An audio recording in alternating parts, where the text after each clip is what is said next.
The Distance Between Atoms, a love story across impossible distances. There are spaces in the universe where nothing should exist, voids too cold for molecules to vibrate, regions where the laws of physics thin out like fabric stretched too far, places where reality itself seems uncertain about its own rules.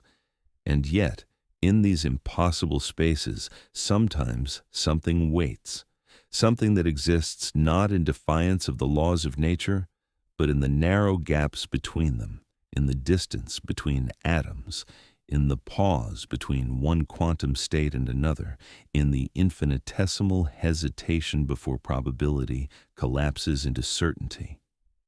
This is a story about two beings who should never have met, one made of flesh and bone and the stubborn insistence of biological chemistry, the other made of something else, something that had no name in human languages because it had no analog in human experience.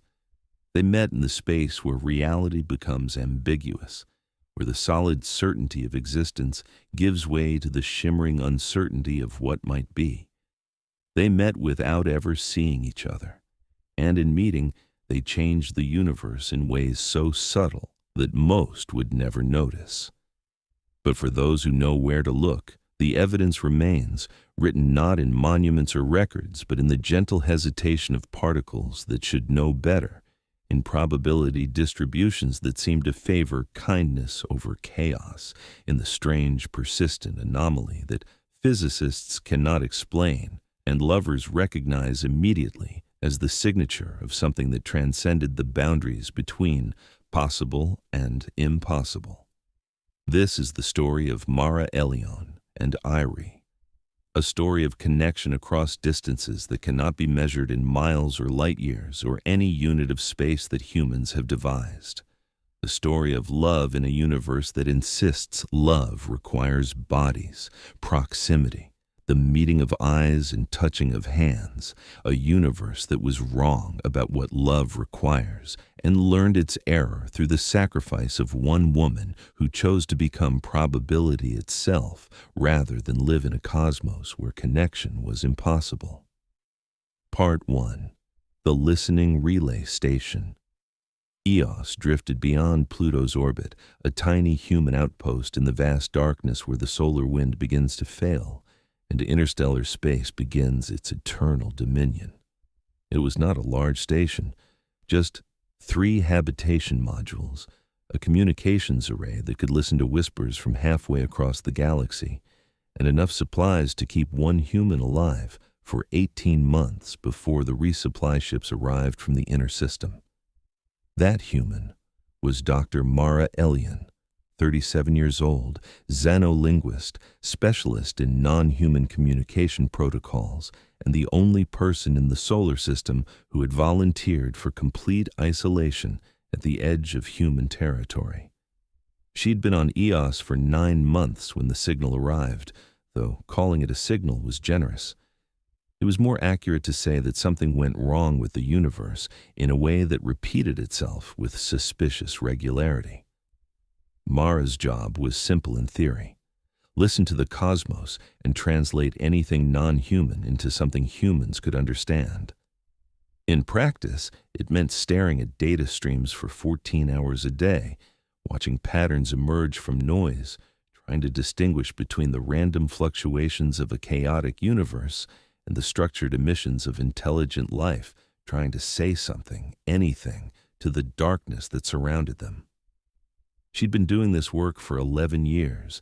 She'd analyzed bacterial chemical signals on Europa, attempted to decode the electromagnetic pulses of gas giant organisms in Saturn's atmosphere, even spent 6 months trying to determine if the crystalline structures in asteroid mining sites were attempting some form of mineral-based communication. Every investigation had ended the same way. Fascinating patterns that turned out to be natural phenomena, complexity that resembled intelligence until you understood the underlying physics, the universe being interesting but ultimately, disappointingly, silent.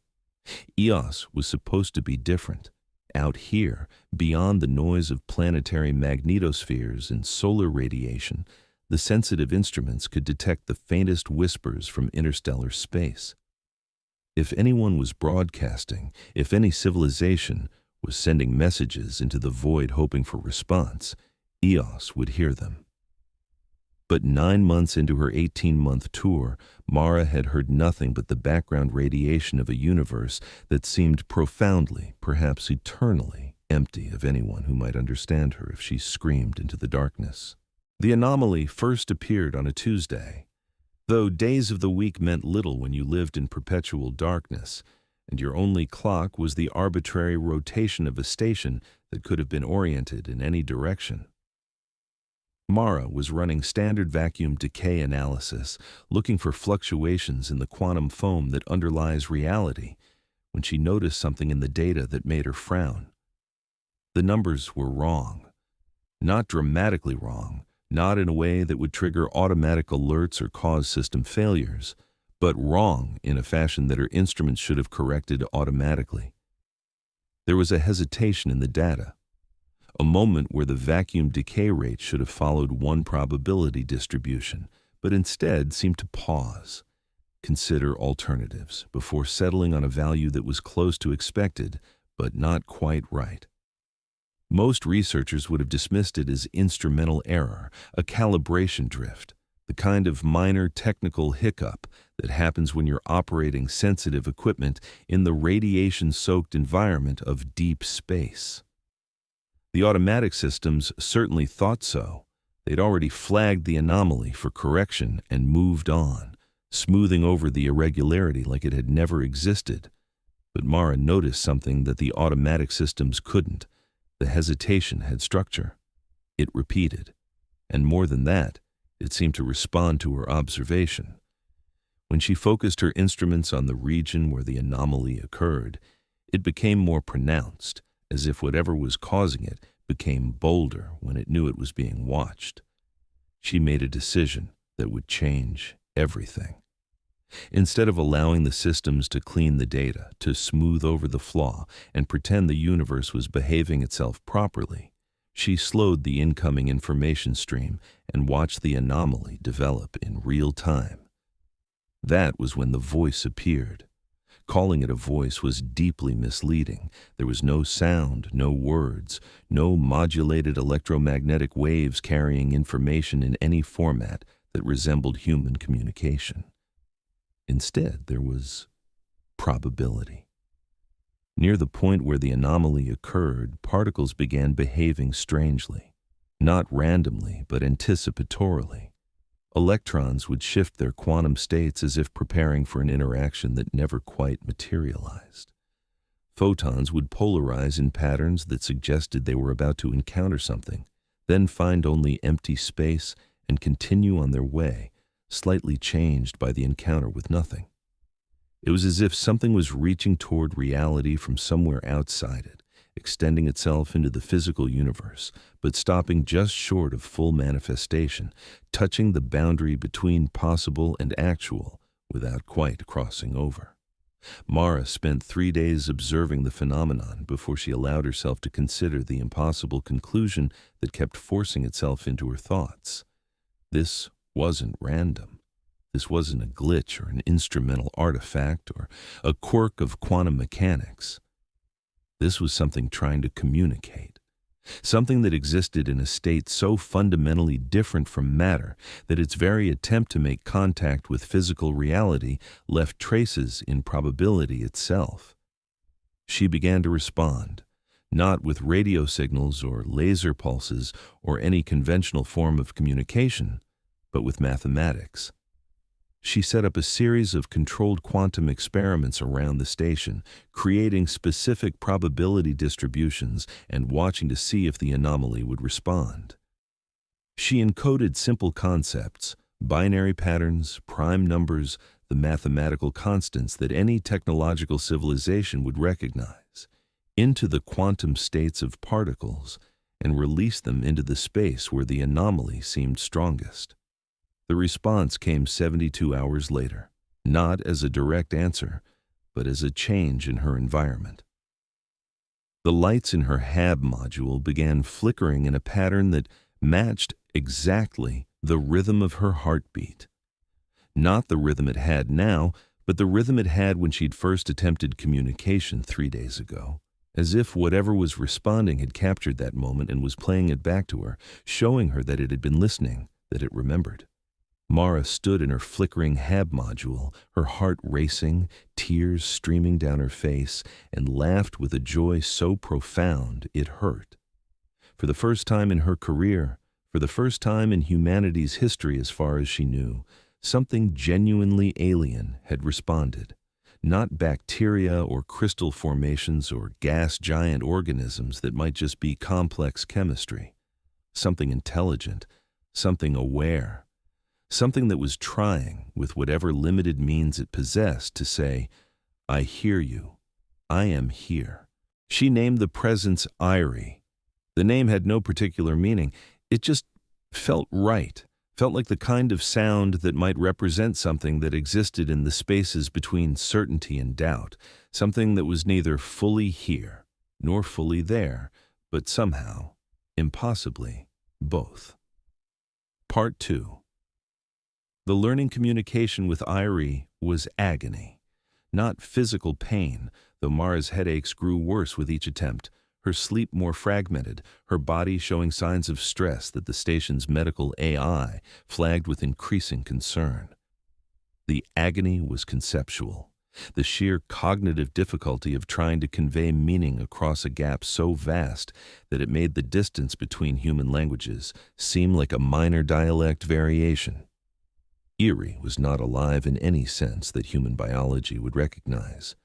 It had no body, no cellular structure, no DNA or equivalent information storage system. It existed, and Mara struggled even to use that word, because existence implied location, implied being somewhere rather than elsewhere, and Irie seemed to be both everywhere and nowhere simultaneously. Through months of painstaking experimentation and observation, Mara began to piece together what Irie was. It existed in higher dimensions, in spatial configurations that human physics could describe mathematically, but that human minds could barely conceptualize. Where humans occupied 3 dimensions of space and moved forward through 1 dimension of time, Irie occupied more. Dimensions that curved back on themselves, that intersected with physical reality only at specific points, that allowed movement through probability space as easily as humans moved through physical space. In those higher dimensions, matter as humans understood it couldn't stabilize. Particles couldn't maintain coherent existence for more than infinitesimal fractions of a second before their quantum states dissolved into probability clouds that stretched across impossible geometries. But consciousness, whatever strange pattern of information flow and self-reference that produced awareness, consciousness could exist there, trading the stability of matter for the freedom to move through possibility itself. Irie occupied possibility the way humans occupied space. Where a human might walk from one room to another, Irie drifted between potential futures, experiencing them all simultaneously, unable to fully commit to any single timeline, because commitment to actuality was precisely what would destroy a being made of pure potentiality. The process of learning to communicate was like nothing Mara had ever experienced. She would spend days encoding a single concept, something simple like alone or waiting or want, into mathematical structures that represented emotional states as vectors in multidimensional space, time-based progressions that captured the essence of memory and anticipation, quantum entanglement patterns that might convey the feeling of connection across distance. Then she would wait. Sometimes for hours, sometimes for days, while Irie processed what she'd sent, tried to understand these strange emissions from a being that existed in such a limited, constrained form of reality. A consciousness trapped in a single timeline while Irie experienced all timelines simultaneously. The responses came not as information, but as miracles. gentle miracles that bent physics without quite breaking it.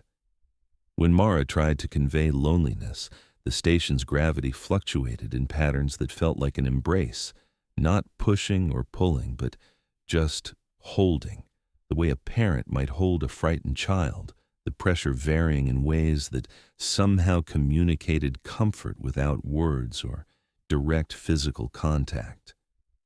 When she attempted to share the concept of joy, the background radiation around the station shifted into wavelengths that shouldn't exist in deep space, colors that corresponded to human happiness in ways that made no scientific sense. Warm golds and soft ambers appearing in a spectrum that should have shown only the cold blues of scattered starlight. When she tried to explain fear, the particles around her began moving more predictably, as if Irie understood that uncertainty was frightening to beings locked into linear causality, and was trying to make reality more stable, more certain, more safe for her. And slowly, impossibly, as weeks turned to months and the data streams between them grew more complex and nuanced, they learned each other. Mara learned what it meant to exist as probability, to experience every possible outcome of every decision simultaneously, to live in a state of perpetual quantum superposition where you were all versions of yourself at once and had to resist the terrible temptation to collapse into certainty and lose all the beauty of potential. Irie learned what it meant to want, to prefer one future over another, to experience time as a river that flows in only one direction, carrying you inexorably from past to present to future, never allowing you to go back, never letting you experience the roads not taken except as fading memories and persistent regrets. They learned each other's loneliness. Mara, isolated by 9 billion kilometers from the nearest human, choosing solitude because company had always disappointed her, because she'd spent her life seeking connection with something that could understand her completely, and finding only approximations, only humans who loved her in the limited ways that humans love. And Irie, isolated by the fundamental structure of reality itself, existing in spaces between spaces where nothing coherent could survive long enough to be known, drifting through probability space alone because anything that could exist there was by definition too unstable to maintain identity across time, too fragile to form lasting connections. They fell in love. Not quickly, not suddenly, but with the slow inevitability of gravity, two lonely beings discovering in each other something they had been seeking without knowing what it was they sought.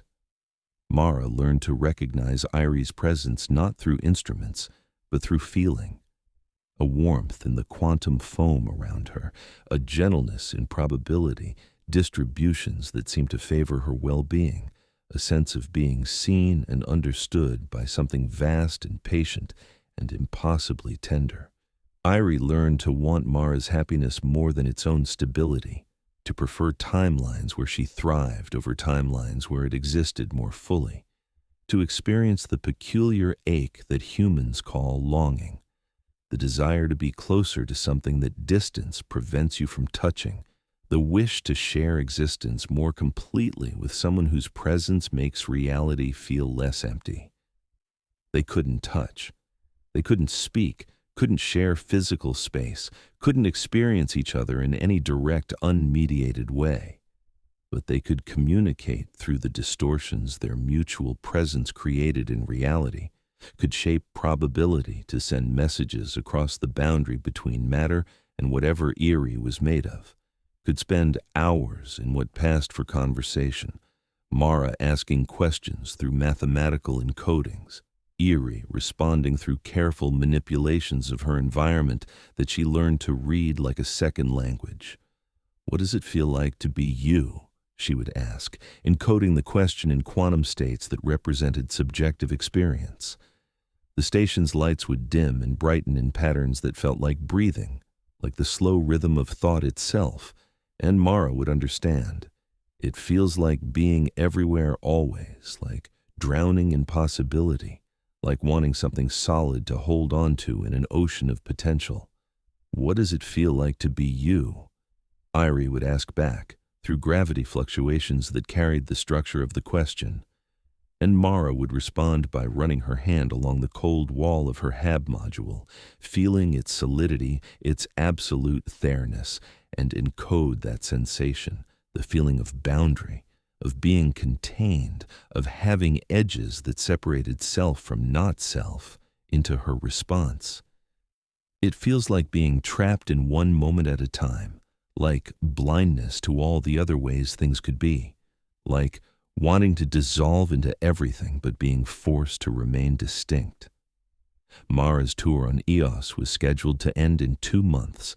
The resupply ship would arrive, take her back to human civilization, to Earth with its billions of people and its crushing normalcy, to a life where she would file reports about her anomalous findings and watch as committees and review boards debated the significance of her discovery while she slowly went mad from the absence of the one being who had ever truly understood her. She began to dread the arrival of the ship the way someone might dread their own execution. Every day that passed brought her closer to separation from Irie, closer to returning to a world where she would be expected to forget, to move on, to resume being human in all the ways that now felt like a cage. She started making inquiries about extending her tour, but Relay Station Eos was only rated for 18-month habitation. The life support systems would need maintenance that required the station to be emptied. The radiation shielding was degrading. Staying longer wasn't possible, not without modifications that would take years to implement and billions to fund. Irie knew she was leaving. The knowledge showed in the way probability behaved around her, increasingly reluctant to settle into definite states, as if reality itself was hesitating, unwilling to commit to a future where they were separated. And then Irie showed her the truth. Part 3. The Dying. The communication came on a night when Mara couldn't sleep, when she'd been lying in her sleeping pod staring at the ceiling and trying to imagine a life back on Earth that didn't feel like death. The station's lights began to flicker, not in patterns she recognized, but in new rhythms, urgent and complex, carrying information density that made her instruments scream with data overload.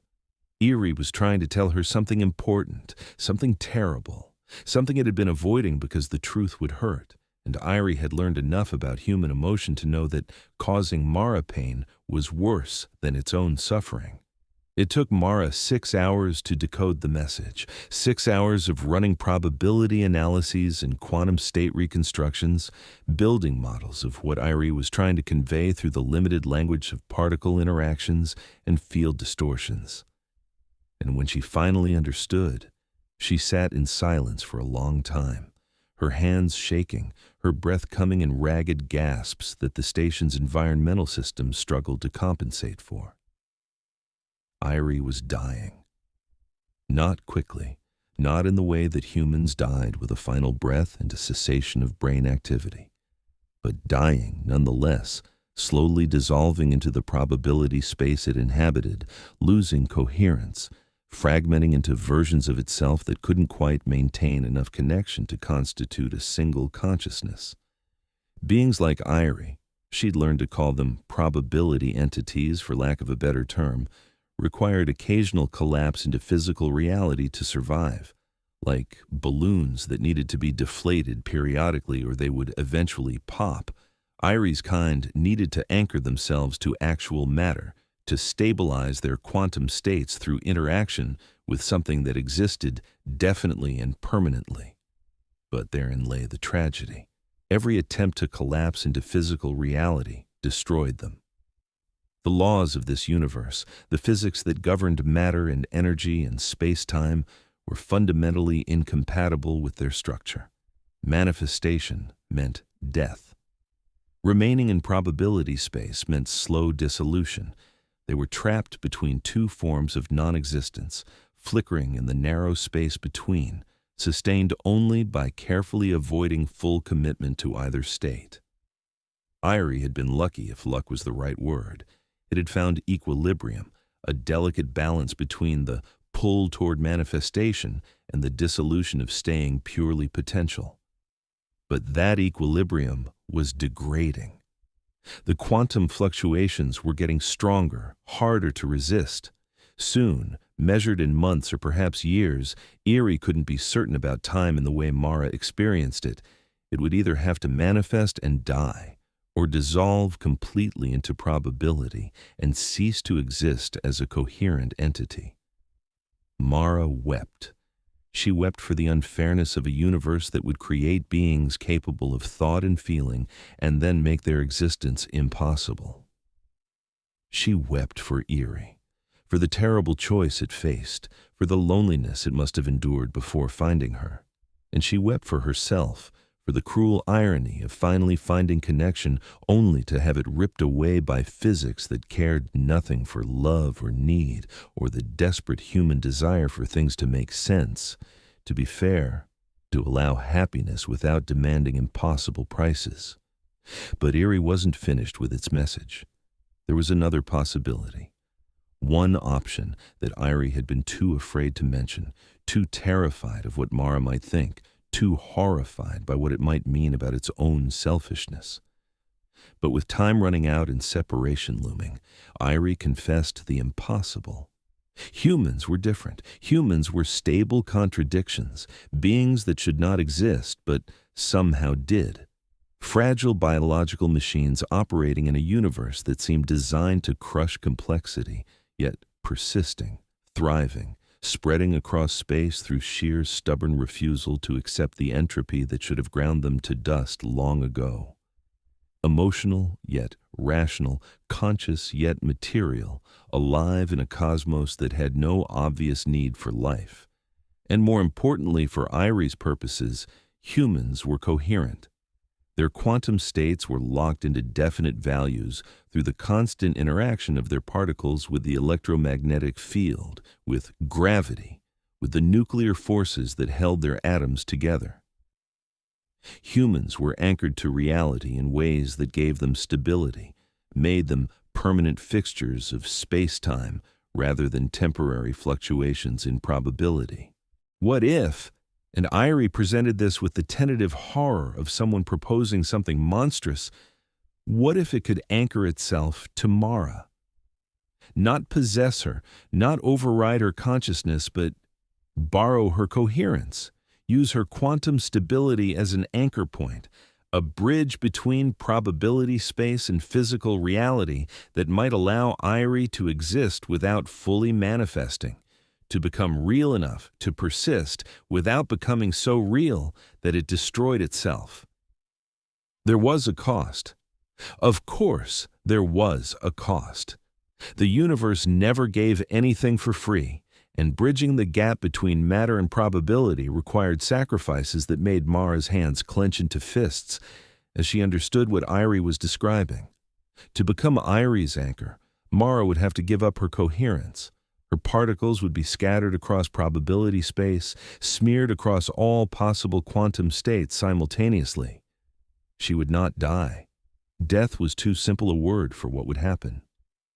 She would become probabilistic herself, existing in all places and no place, in all times and no time, her consciousness fragmented across infinite possible versions of herself that could never quite coalesce back into a single, definite person. She would become everywhere and nowhere. She would be unrecoverable. Erie made clear that it wasn't asking, wasn't even suggesting. It was just explaining. Showing Mara the option, because she deserved to know, deserved to understand all the possibilities before they were separated forever. But Erie would never, could never, would rather dissolve into nothing than purchase its existence at the price of Mara's coherent consciousness. Mara sat with the information for 3 days. She ran the calculations herself, confirmed that Erie's physics was sound, that the process would work exactly as described. She would not die. Her consciousness would persist, spread thin across probability space, experiencing all possible versions of her life simultaneously, every choice she might have made, every path she might have walked, every version of herself that quantum uncertainty allowed. She would be with Erie, completely. Finally. In a union more intimate than any physical embrace could achieve, their consciousnesses overlapping in the probability space they would share, experiencing each other from the inside, knowing one another with a completeness that was impossible for beings locked into separate physical bodies. But she would never be Mara Elion again, never be the single definite person she had been.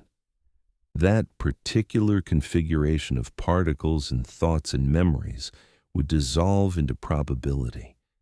And while she would remain aware, would in fact be more aware than ever, experiencing infinite variations of existence.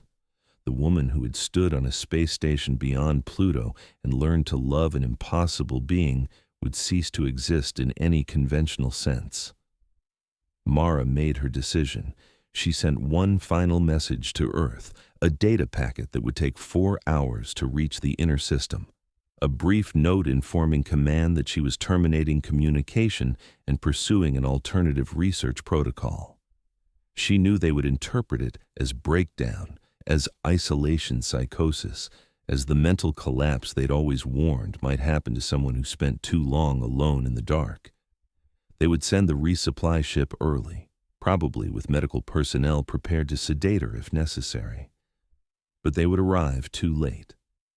She had 11 hours before they could possibly respond, perhaps 18 before ship could launch, days before it could reach Eos. More than enough time for what she needed to do. Part 4. The touching. Mara spent an hour writing notes she would never send, explanations she knew no one would believe, love letters to a being made of probability that humans would dismiss as hallucinations born of loneliness and radiation exposure. She deleted them all. Some things were too private to share, too sacred to be picked apart by scientists who had never felt what she felt, never understood that consciousness was not limited to neurons and electrical impulses, but could emerge anywhere. Complexity achieved sufficient density to loop back on itself and recognize its own existence.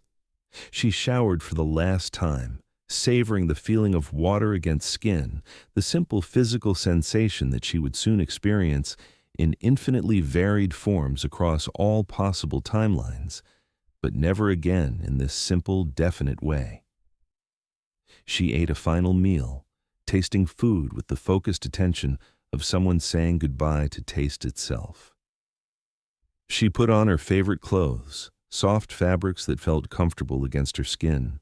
One last moment of physical comfort before physical became a category that no longer applied to her existence. And then she went to the observation deck, the place where she'd spent countless hours staring into the void and wondering if anyone was staring back. Mara stood at the viewport, looking out at the endless darkness punctuated by pinpricks of ancient light. Stars that had died millions of years ago still shining, their light carrying the ghost of existence across impossible distances. She thought about how everything she could see was already gone, how she was looking into the past, how distance and time were so intertwined that to see far was to see backward, how the present moment was a thin skin stretched across an infinite past and an unknowable future. She pressed her hand against the cold glass and felt the temperature differential, the contrast between the warmth of her living body and the near absolute zero of space just centimeters away. Such a thin barrier between life and death, between order and entropy, between being and not being. "I don't need forever," she whispered, her voice barely audible, even in the quiet of the observation deck. "I just need to matter. I just need to know that this, us, that it meant something, that we changed something, that the universe noticed we existed and will be different because we did." Irie responded not with words, but with a miracle. For one infinitesimal moment, a span of time so brief that human instruments could barely measure it, a fraction of a second where quantum uncertainty allowed things that should be impossible, the vacuum near Mara's hand solidified. Not truly solidified, that's not quite right. But the probability distribution narrowed, focused, collapsed enough that the particles near her skin achieved temporary coherence, a shimmer in the emptiness, a pressure against her palm that was not quite touch, but was the closest approximation two beings as different as Mara and Irie could achieve while she remained fully human. She felt Irie, felt its presence not as temperature or pressure or any purely physical sensation, but as something deeper, something that resonated with the part of her that was consciousness rather than just biology. She felt its love, if love was the right word for what a probability entity felt for a human, its gratitude that she existed, its grief at what was about to happen, its joy that they had found each other despite the universe doing everything it could to keep them apart. And she felt its fear. Irie was terrified, terrified of hurting her, terrified that the process wouldn't work, terrified that in trying to save itself, it would destroy the only being it had ever connected with, terrified that love was not enough to overcome physics and that they would both end up dissolved into nothing, their brief connection erased from a universe that had never wanted them to exist in the first place. "I'm not afraid," Mara lied, because courage was not the absence of fear, but the decision to act despite it. "Show me what we can become." The process was not instantaneous. Mara had expected violence, a sudden tearing apart of her molecules, pain followed by oblivion or transformation. But Irie was gentle, so unbearably gentle. Her particles began to decohere slowly, one by one, their quantum states spreading out from definite values into probability clouds. She could feel it happening, a strange loosening, as if the ties that bound her atoms into specific configurations were being carefully undone, the rigid structure of her physical form softening, becoming flexible, becoming possible rather than actual. And as she became less coherent, less definite, Irie became more so. The probability entity began to stabilize, to anchor itself to the quantum states that Mara was releasing, using her dispersing consciousness as a framework to build its own presence in reality. They were merging, not one absorbing the other, but both transforming into something that was neither and both, a hybrid existence that straddled the boundary between matter and probability, between being and becoming, between the singular and the infinite. Mara experienced herself fracturing into countless versions. There was a Mara who had never left Earth, who had chosen a different career, who had fallen in love with a human and lived an ordinary life. There was a Mara who had died in childhood from an illness that in her timeline had been cured, but in others had not. There was a Mara who had become an artist instead of a scientist, a Mara who had never learned to speak, a Mara who had been born in a different century, on a different world, in forms that were recognizable as her, but also completely alien. She was all of them simultaneously. Every choice she had made was unmade and remade, every path branching into infinite more paths, every moment of her existence multiplying across probability space until she was not one person, but an infinite family of persons who were all her and yet all different. And through it all, through every version and variation, Irie was there. Its presence woven through her dispersed consciousness like threads of gold through fabric, connecting her scattered selves, maintaining enough coherence that she remained aware of being herself, even while being everyone she might have been. They were together. Finally, completely, impossibly together.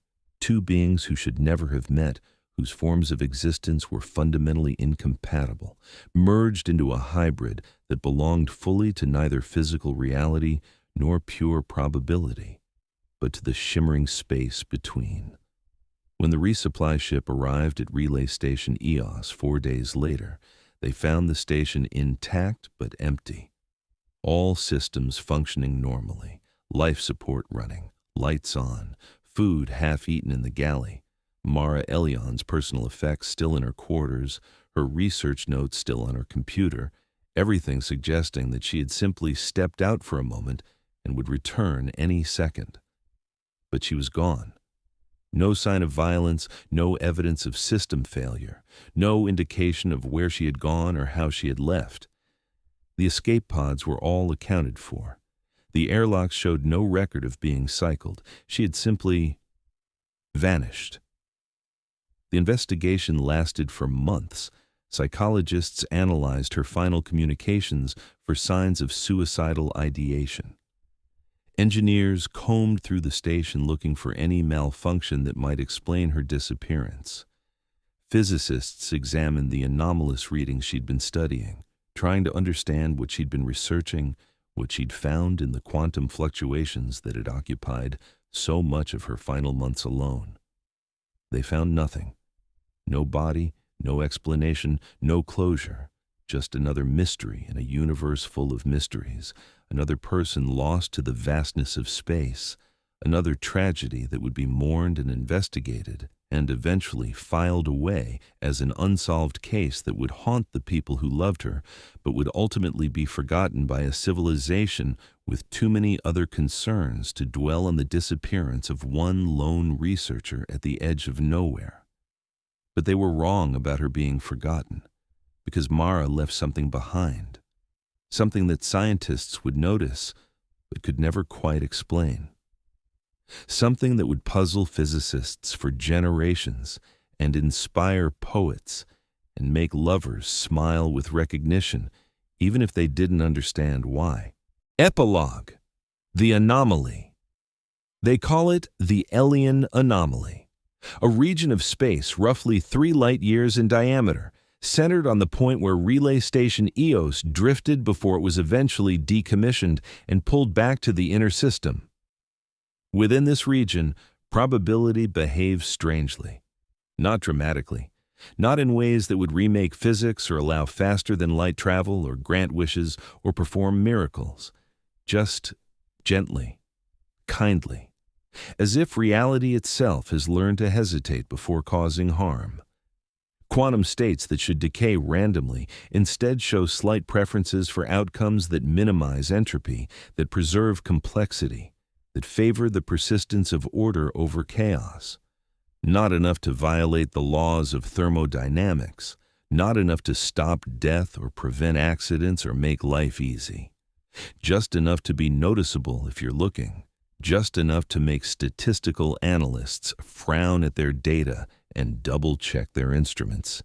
Ships passing through the anomaly report unusual occurrences, equipment failures that resolve themselves before becoming dangerous, course deviations that turn out to be fortunate, avoiding micrometeorite clouds that would have been undetectable until impact, crew members experiencing moments of unusual clarity, insights that seem to come from nowhere, dreams that feel like memories from lives they never lived. None of it provable, none of it reproducible, just a persistent pattern of gentleness, of luck that isn't quite luck, of a universe that seems to care slightly more about the well.